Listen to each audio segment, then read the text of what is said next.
Eu estruturei a palestra de hoje um pouco no estilo de palestra mesmo, portanto eu não vou abrir de imediato a Bíblia. Eu quero apenas retomar uma breve revisão do que nós já ouvimos. Então, o mandato cultural é a relação da humanidade com o cosmos, que nós ouviremos amanhã, se Deus nos permitir. O mandato social, a relação da humanidade consigo mesma. E o mandato espiritual, a relação da humanidade com o Criador, que nos cabe tratar nesta noite.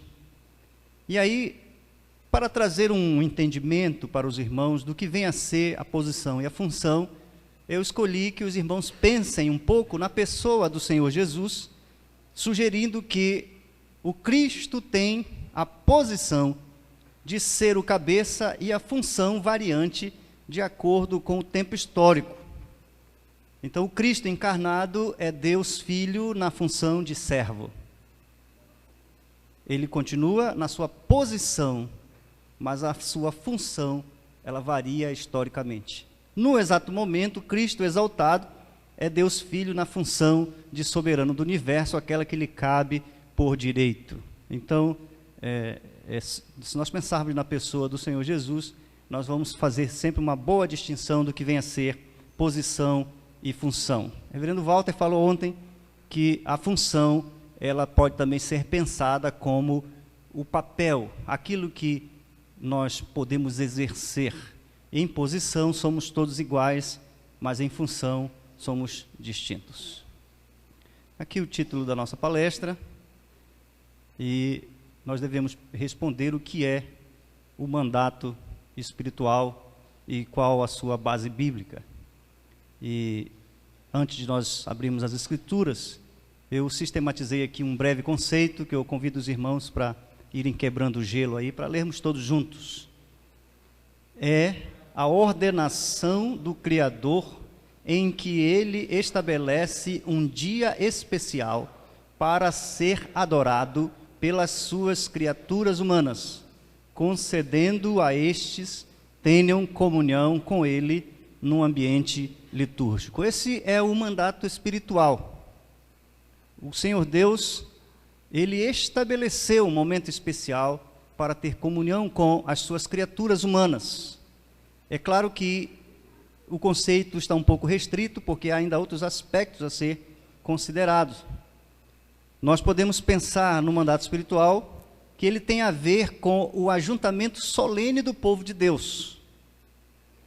E ele difere da devoção pessoal. O mandato espiritual, então, ele é comunitário. A sua devoção pessoal, sugerida pelo Senhor Jesus, é que você se tranque no seu quarto e em oculto ore ao Senhor Deus que está em oculto. No entanto, o mandato espiritual, ele é exercido em comunidade. Difere da devoção pessoal e é inteiramente prescrito por Deus. Deus não deixou o seu relacionamento conosco como comunidade, como um ajuntamento solene, sem a prescrição devida. Portanto, o culto, ele é algo restrito. No culto, nós não podemos acrescentar ou tirar. Agora sim, nós já lemos essa escritura de Gênesis 2. Eu peço então que nós passemos para a próxima, de Êxodo, capítulo 20.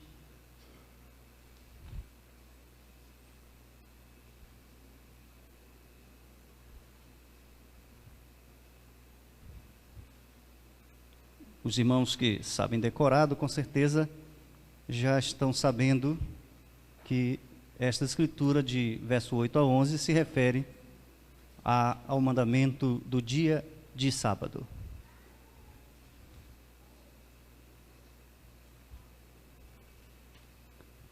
Leamos então todos juntos, verso 8 a 11.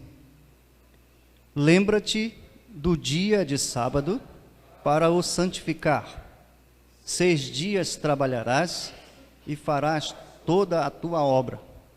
Mas o 7º dia é o sábado do Senhor teu Deus. Não farás nenhum trabalho, nem tu, nem o teu filho, nem a tua filha, nem o teu servo, nem a tua serva, nem o teu animal, nem o teu forasteiro das tuas portas para dentro, porque em 6 dias fez o Senhor os céus e a terra, o mar e tudo o que nele há. Ao 7º dia descansou. Por isso o Senhor abençoou o dia de sábado e o santificou. E em Deuteronômio, Moisés vai nos dar uma outra razão porque nós precisamos ter o exercício desse mandato espiritual, que é agora não mais a criação, mas a redenção. Deuteronômio capítulo 5, verso 12, nos diz: guarda o dia de sábado para o santificar, como te ordenou o Senhor teu Deus. 6 dias trabalharás e farás toda a tua obra, mas o 7º dia é o sábado do Senhor teu Deus.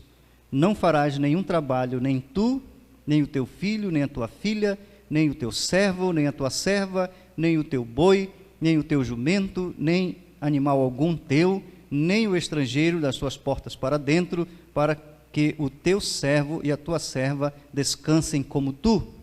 E a razão? Todos juntos. Porque te lembrarás que foste servo na terra do Egito, e que o Senhor teu Deus te tirou daí com mão poderosa e braço estendido, pelo que o Senhor teu Deus te ordenou que guardasses o dia de sábado. Então, 2 razões solenes para o povo de Deus. Uma, pelo fato de sermos criaturas, e esta é a razão por que existimos. O fim principal das nossas vidas é glorificar o nosso Deus. E muito mais pelo fato de que Ele também é o nosso Redentor. E qual a posição e a função do homem e da mulher no mandato espiritual? Aí eu sistematizei aqui por itens. Então, o item 1 nós vamos ver a posição, e iniciando então 1.1 pelo homem. A posição do homem no mandato espiritual é a de ser o cabeça. E aqui está a escritura de Gênesis 3,16, dizendo: Ele te governará.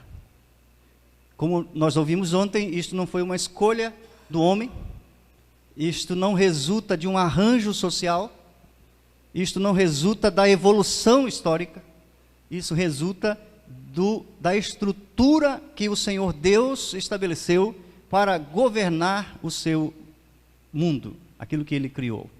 E a posição da mulher da aliança é a de ser corpo.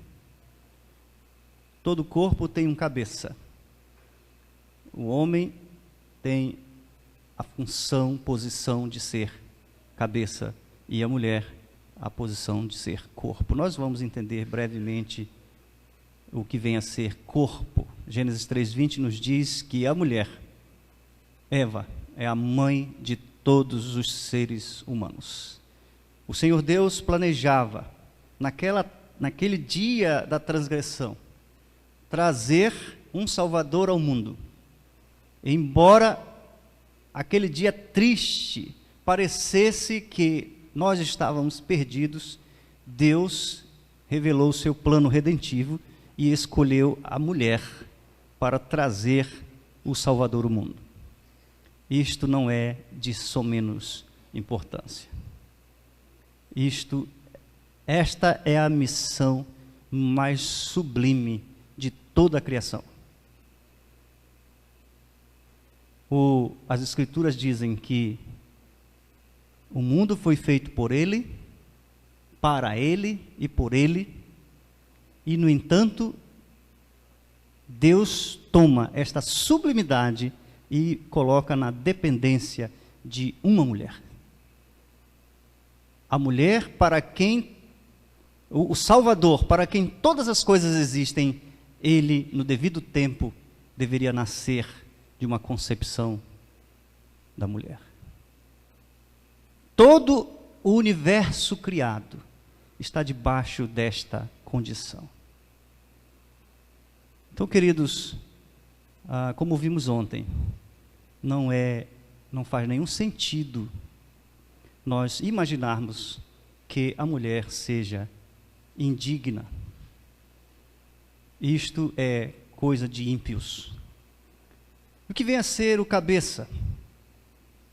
Ao homem cabe a responsabilidade e a representatividade da família da aliança. O Deus do pacto elege soberanamente seus representantes federais. A aliança é pactuada com o Pai.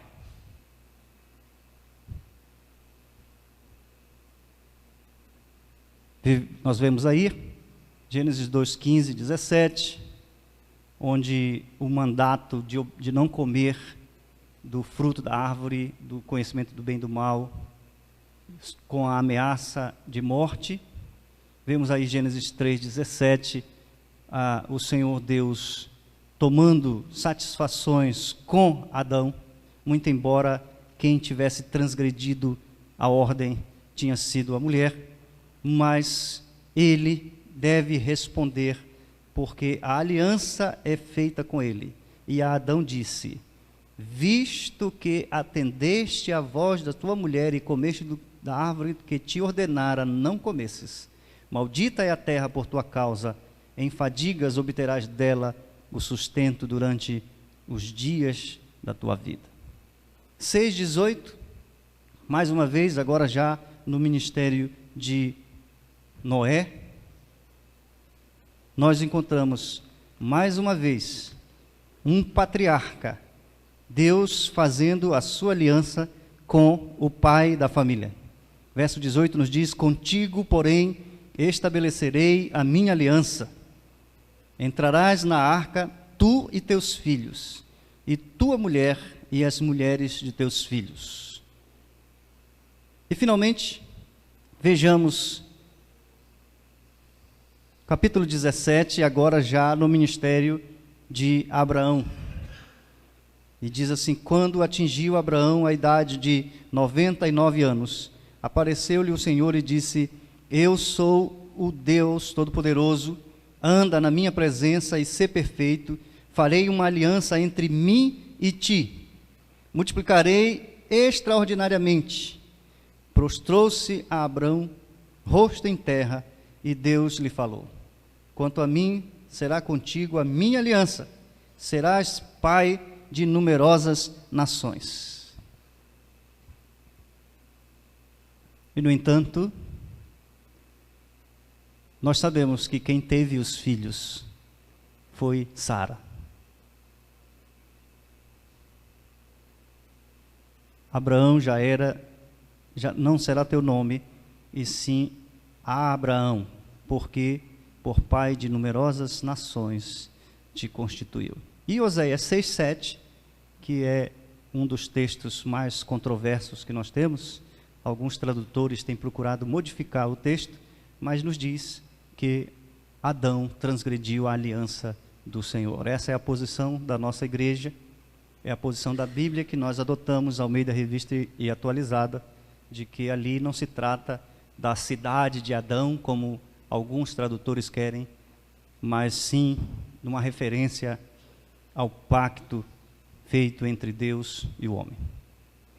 A responsabilidade, portanto, pelo bem-estar espiritual dos filhos até a maioridade é do pai. Quando eu escrevi esse slide, eu pensei que ele estava meio torto. E depois meditei mais sobre ele e, de fato, eu quero fazer aqui um ajuste. Nós entendemos pelas Escrituras, e temos estabelecido isto na Constituição da nossa igreja, que a representatividade, ela é algo distinto da responsabilidade. A representatividade é até os 18 anos. Então, os pais representam os seus filhos até a maioridade. No entanto, a responsabilidade moral e espiritual, ela é ad infinito. Ela é para sempre. O pai, ele deve exercer a liderança dos seus filhos até a morte. Então, a responsabilidade de orientar os filhos é para sempre. E nós temos aqui casos de representatividade do pai que falharam. Nós temos a reprovação de Eli, em 1 Samuel 2. Como nós ouvimos ontem, ele deveria ter amado mais o Senhor Deus do que amado os seus filhos.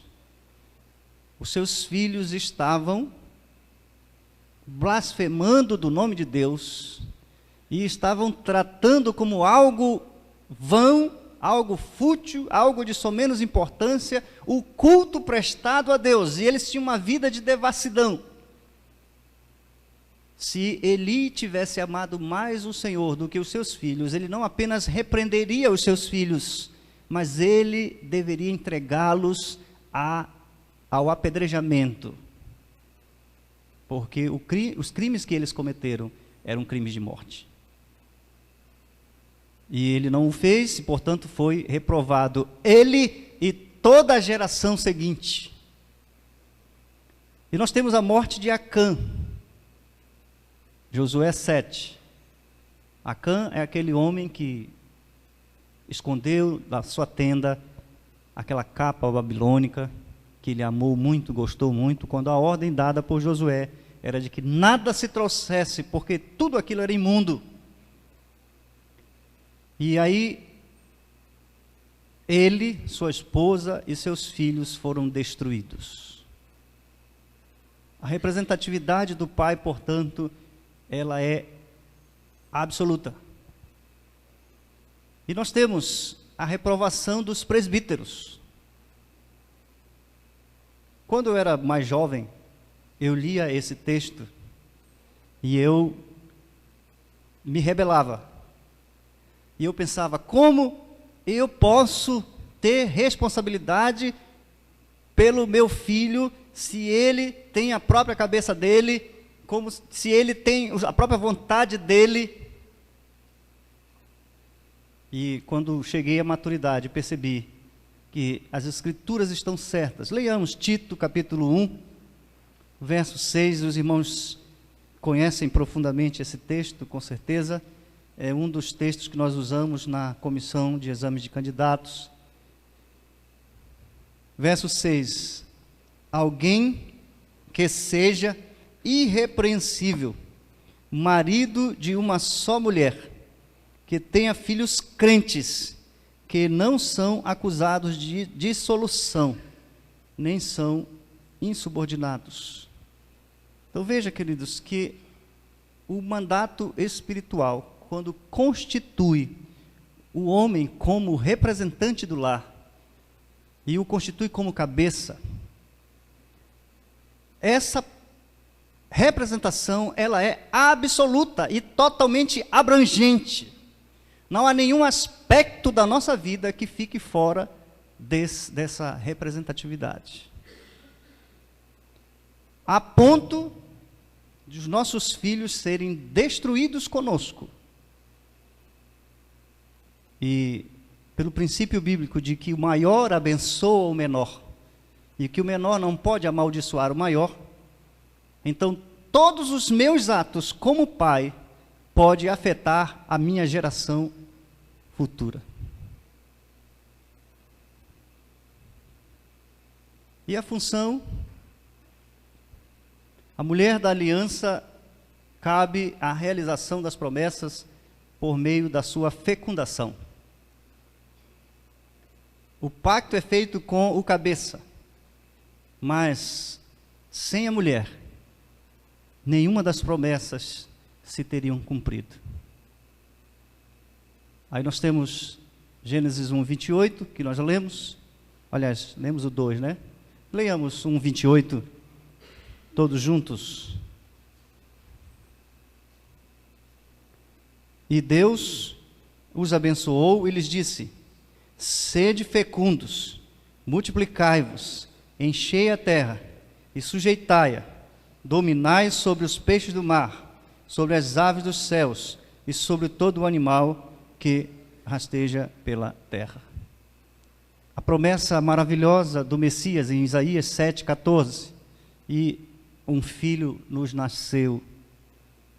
Mateus 1,26. Vejam o cumprimento de todas essas promessas agora no nascimento do nosso Senhor Jesus. O de Mateus eu faço questão de ler. Mateus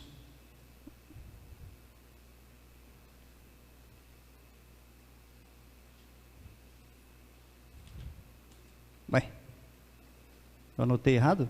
Só tem 25? Vamos para Romanos 9, então.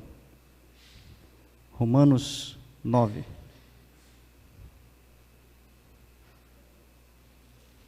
Vejam, irmãos, a representatividade masculina, ela é atrelada, associada à sua esposa.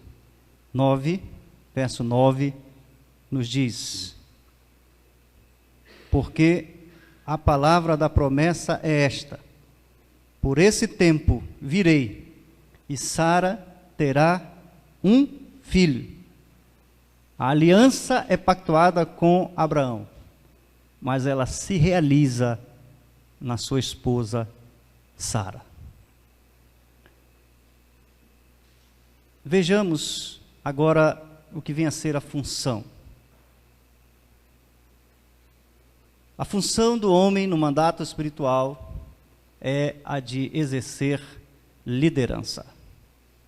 Você vê que a função ela pode mudar de acordo com o período histórico. É claro que haverá um dia em que nós seremos liderados pelos nossos filhos. O dia da nossa inutilidade. Quando nós estivermos precisando ser conduzidos pela mão. Mas, nas condições normais do pacto, a função do homem no mandato espiritual é a de exercer liderança na sua casa. E da mulher, a função da mulher da aliança no mandato espiritual é a de ser auxiliadora, a de exercer auxílio. E o que faz a liderança? Ao homem está ordenado exercer o papel de sacerdote, profeta e rei no seu lar. Se nós olharmos essa escritura de Gênesis 18, 19, nós vamos ver que o Senhor Deus elege Abraão para uma função exclusiva, que é a de ordenar aos seus filhos que temam ao Senhor.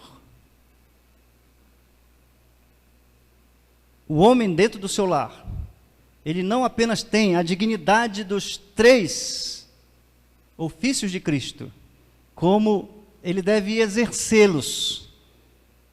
E o mau exercício desses 3 ofícios traz consequências para a família como um todo e para a sociedade como um todo.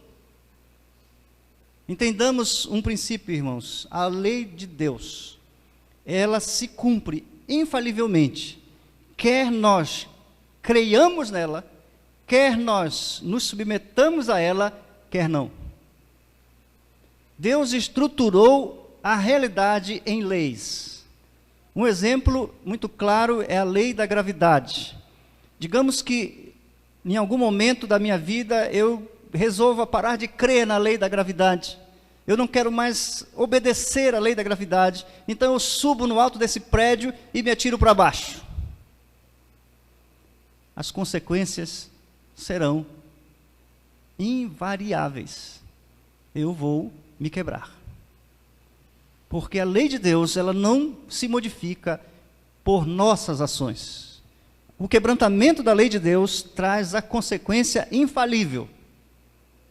Deus estruturou o universo moral por meio de leis.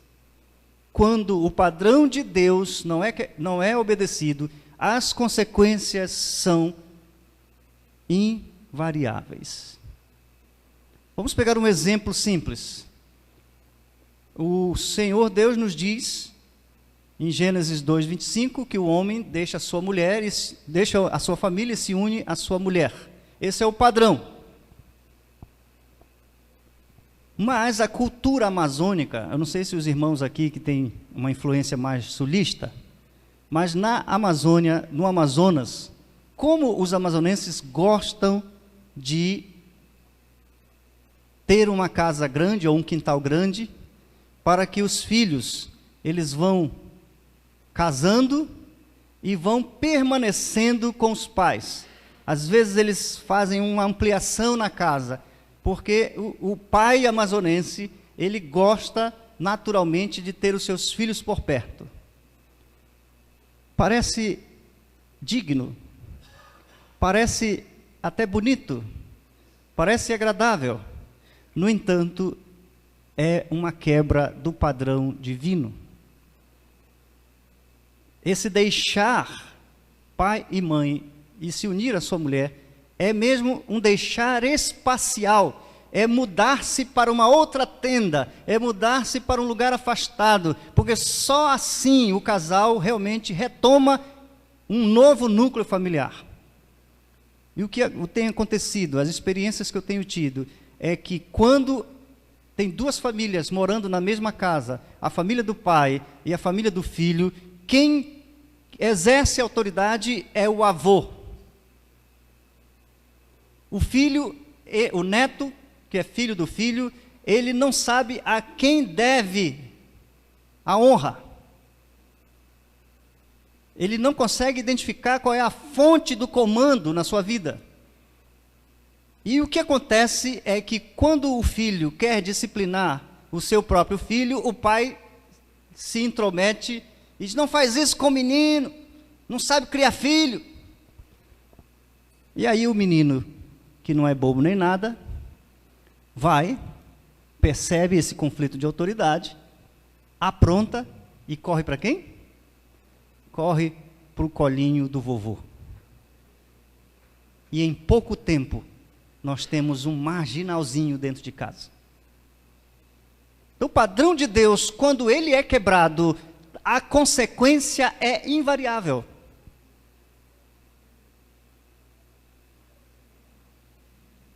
O que faz o sacerdote do lar?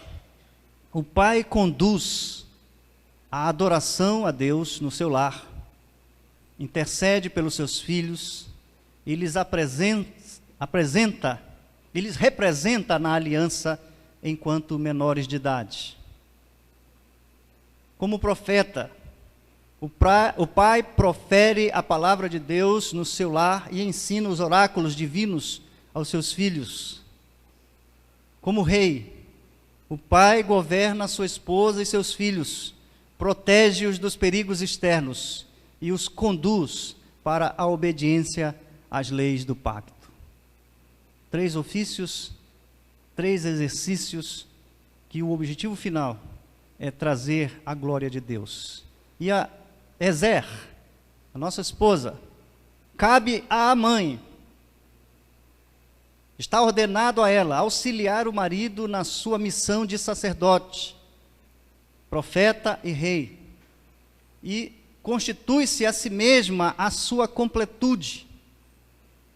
É interessante, meus amados, que o Senhor Deus, ao planejar a mulher, ele não planejou apenas uma auxiliadora, alguém que venha nos prestar socorro, porque o prestar socorro nós podemos fazer indistintamente do gênero. Nós podemos receber auxílio indistintamente do gênero. No entanto, a completude da nossa alma, ela só é possível ser feita quando há gêneros diferentes. Então, o Senhor Deus disse não apenas que faria uma auxiliadora, mas que lhe faria uma auxiliadora idônea.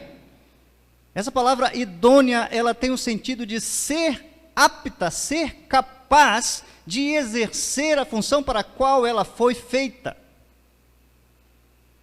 Então, se os irmãos prestarem atenção na narrativa, Vocês veem que Adão, quando está exercendo o seu trabalho, está exercendo o trabalho de dar nomes aos animais, a narrativa está tratando sempre como Ha'adam, como humanidade, coletivo.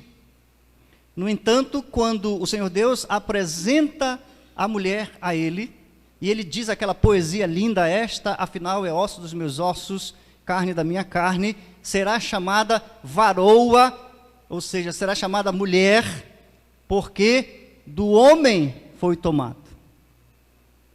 E a narrativa em hebraico nos mostra a mudança do nome de humanidade para homem, mostrando que, pela presença da mulher, o próprio Adão pôde definir quem ele é. Pela presença da esposa, nós nos definimos quem somos. Então ela não é apenas auxiliadora, ela é idônea, ela é a completude da nossa alma.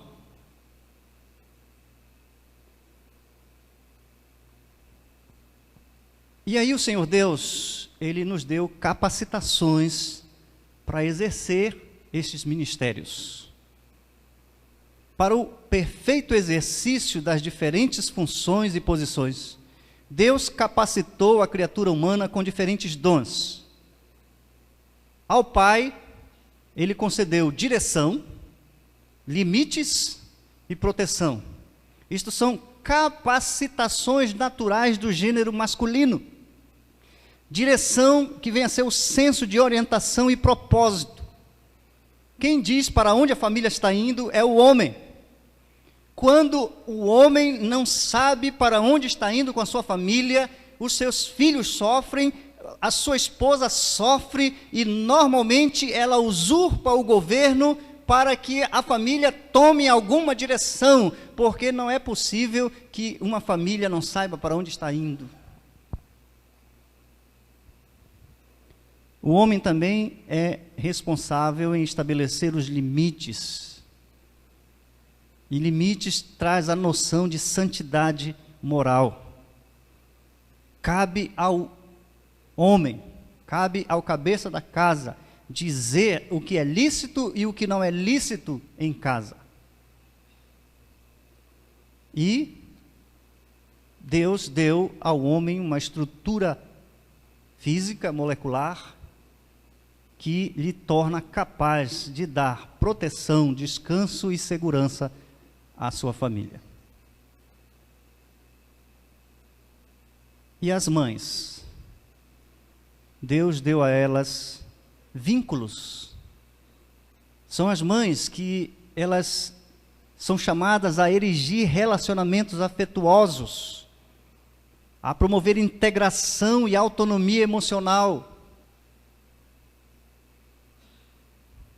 São as mulheres dentro do seu lar que quebram a brutalidade natural do homem.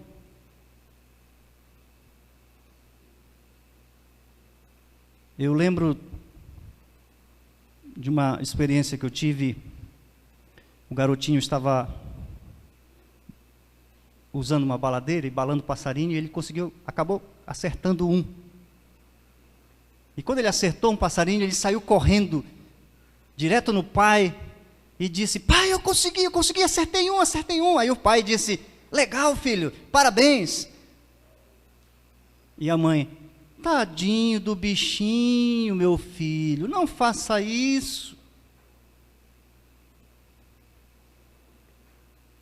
Agressividade e afetividade, num perfeito balanço, vai fazer com que seres humanos saudáveis sejam entregues para a sociedade. Nutrição, a habilidade das mulheres de nutrir o seu lar com atenção, com cuidado, com apoio. Organização. As mulheres, elas têm esta habilidade de organização, elas têm depois nós vamos ver as habilidades sensoriais da mulher, mas já adiantando um pouco, as mulheres, elas têm esta capacidade intrínseca. Elas conseguem fazer mais de uma coisa ao mesmo tempo, então isso permite que elas sejam organizadas. E a organização do seu lar, então, ela é o contraponto com direção, limite e proteção.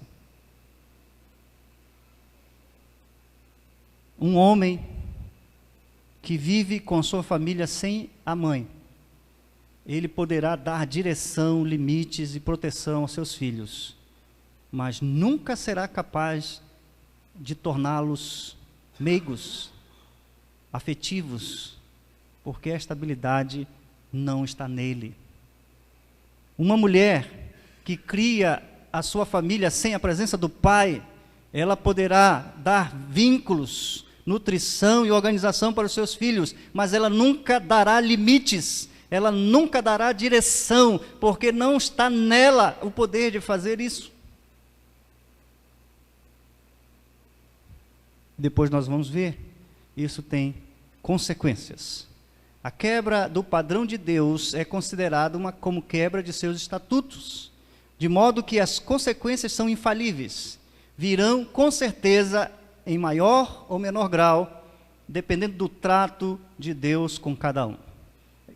Isso eu coloquei para aquelas argumentações que já me disseram, mas pastor, eu fui criado sem pai, e eu me tornei um bom cidadão. Ótimo. Graça do Senhor Deus com você.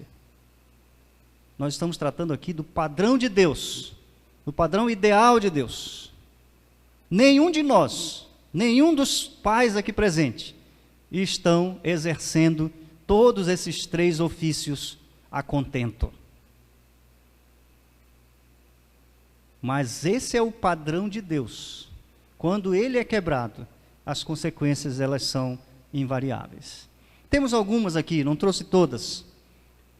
A sensibilidade espiritual dos filhos, por exemplo. É simples para as crianças entenderem versículos que definem Deus como Pai, quando o seu próprio Pai inspira perfeito equilíbrio entre disciplina, firmeza, amor, compaixão, ira, cuidado, provisão. Salmo 103:13, como um pai se compadece do seu filho. Meus amados, eu fui criado grande parte dos meus dias sem a presença do meu pai. Nós morávamos no interior, no Beiradão, e ele entendeu que nós deveríamos estudar, então pegou a família com a minha mãe e colocou na cidade, comprou uma casa e nos colocou lá para estudar. E ele ficava no interior trabalhando e mandando comida. E todos os domingos, à tarde, nós tínhamos que ir ao porto para receber o barco que vinha o nosso sustento.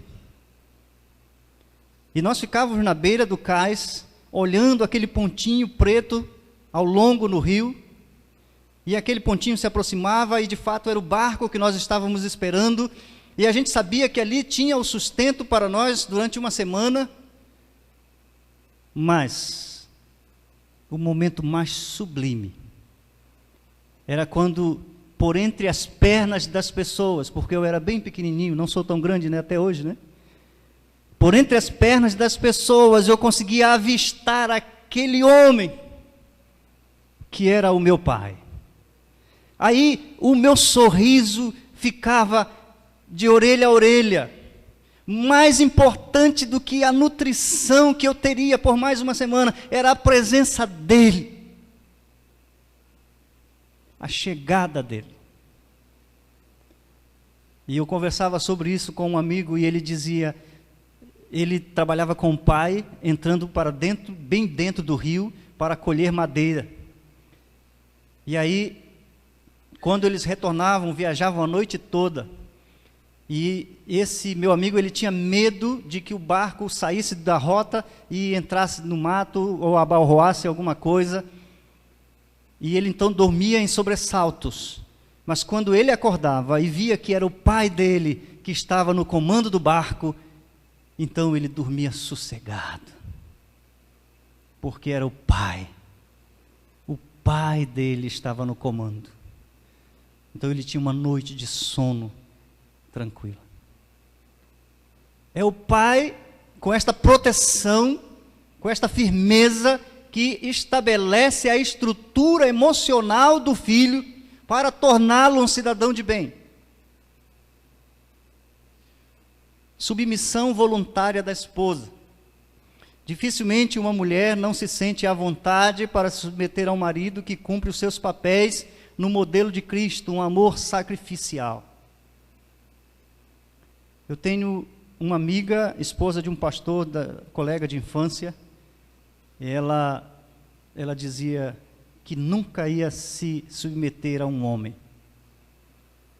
Foi para a faculdade, fez psicologia, e lá um belo dia Deus mudou a rota dela e fez casar com esse meu amigo pastor. E passado algum tempo eu encontro com ela e pergunto: e aí, como é que está a sua vida? Ela começou a rir, porque ela disse: ele é tão gentil, ele é tão honesto, ele é tão afável, que eu não consigo me insubordinar. Cuidado amoroso da mulher com os filhos. O marido é responsável por abastecer o manancial de amor que a esposa derrama sobre os filhos. Um governo firme, mas terno e compassivo promove o cuidado dos filhos. Você quer ver uma mãe que vive a espancar os filhos? O problema não está nos filhos, o problema está no marido. Você entrar num lar onde as crianças constantemente são espancadas, você não está diante de crianças incorrigíveis, você está diante de um marido que está falhando com o seu sacerdócio dentro de casa. A usurpação do governo pela mulher. Quando o marido falha em governar, ele gera insegurança na mulher e nos filhos. A mulher é empurrada a ocupar o lugar do marido, gerando mais insegurança nela. A insegurança faz com que a mulher desrespeite o marido, quebrando a autoridade dele sobre os filhos. Ele reage ao desrespeito com aquilo que lhe é próprio, força e violência. A governança feminina lhe causa frustração e sentimento de inadequação. A mulher descobre o engano do pecado oriundo da síndrome de Eva. É o feminismo. Quando a mulher, ela usurpa o governo, ela se sente numa solidão tal, porque ela não é feita para isto. Eu tenho uma amiga que o marido dela absteve-se de governar a casa, e ela um dia me disse: pastor, eu queria que pelo menos ele pagasse as contas. Mas não é de dar o dinheiro, não. É de pegar as contas e ir ao banco pagar. Ela disse: eu queria que pelo menos ele pagasse as contas. Uma mulher tremendamente frustrada.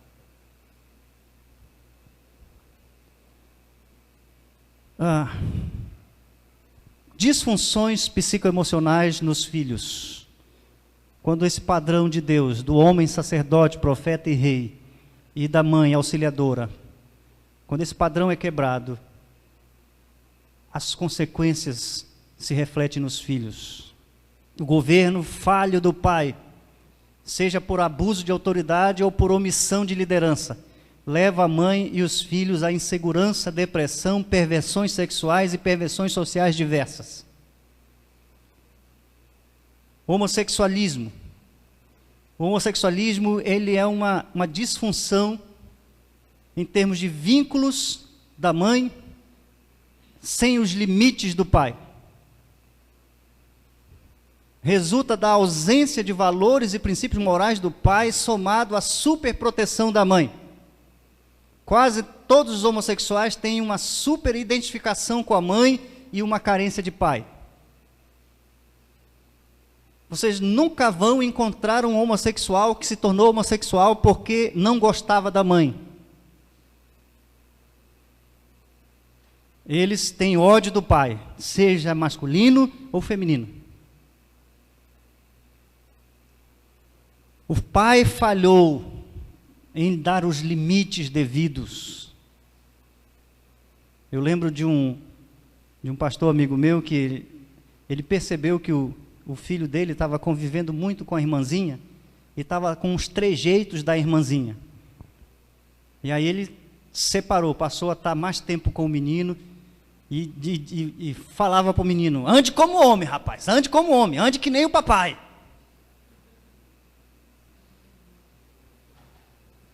É o pai que estabelece os limites.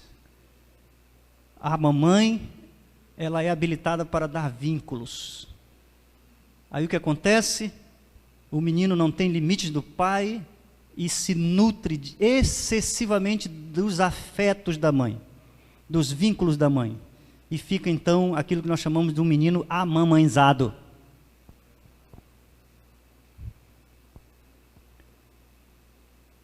Personalidade meticulosa. Ele recebeu excesso de organização por parte da mãe e não recebeu direção do pai. Quem diz para onde a família está indo é o pai.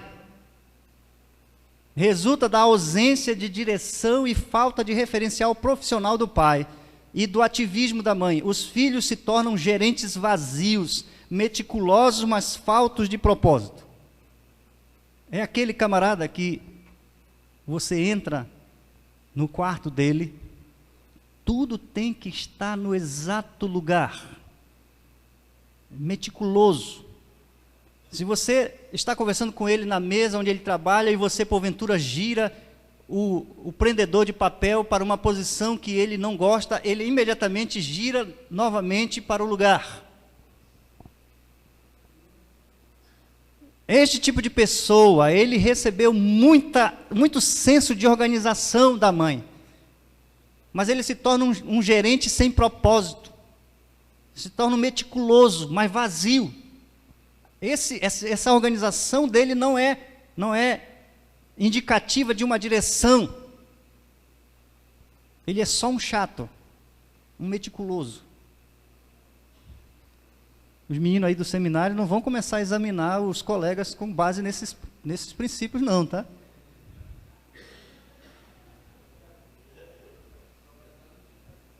Culpa e possessividade. A criança recebe muita nutrição da mãe e recebe pouca proteção do pai.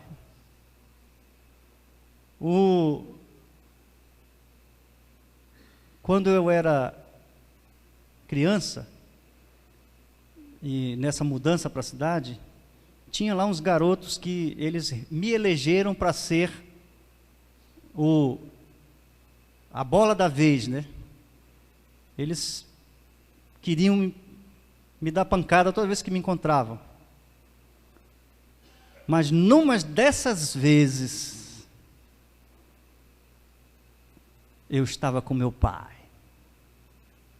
Aí eu fiz questão de passar lá pela rua, segurando na mão do meu pai, quase que dizendo assim: agora vem, vem.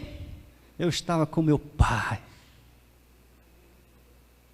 O menino que recebe nutrição demais e não recebe a proteção do pai, resulta então numa pessoa que está sempre com sentimento de culpa e sempre com sentimento de possessividade. A ausência de proteção moral e espiritual do pai e o esforço da mãe em compensar o sofrimento do filho pelo acobertamento dos seus erros. Legalismo e rebelião. Esse menino recebeu muitos limites do pai. O pai foi um ditador, estabelecendo limites severos, um fariseu, que nem ele mesmo cumpria toda aquela quantidade de regra. E ele recebeu poucos vínculos da mãe. Então o pai exerceu abuso de autoridade no seu lar. E resulta então do uso abusivo da lei. O pai anula a influência da mãe, impondo regras autoritárias que não encontram ressonância no campo da obediência terna. Os meninos não obedecem porque o amam, obedecem porque têm horror dele. Então essas pessoas, no final das contas, elas serão adultas, mas legalistas e quase sempre rebeldes. E os egoístas, normalmente resulta de que eles receberam muita direção do pai, mas não receberam afetos, vínculos da mãe. Então o egoísmo e a exploração resulta da falha do pai em amar genuinamente a mãe. A mãe sabota o governo, deixando de nutrir o filho com os afetos necessários. Ele cresce com os objetivos, mas sem se importar com as pessoas. Qual é o objetivo? Chegar à gerência da empresa? O que eu preciso fazer? Passar por cima do meu colega? Aniquilá-lo? Traí-lo? Assassiná-lo? Então é isso que eu vou fazer. Ele se torna agressivo socialmente, ele quer conquistar, mas ele não tem compaixão dos seus semelhantes.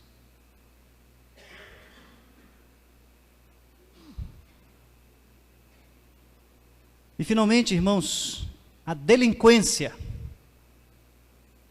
O pai deu muita proteção e os filhos não receberam organização da mãe. Resulta da falha do pai em corrigir os erros do filho, prevaricando no seu dever divino. Por outro lado, a mãe falhou em conceder ao filho o senso de organização que torna eficiente o potencial dele.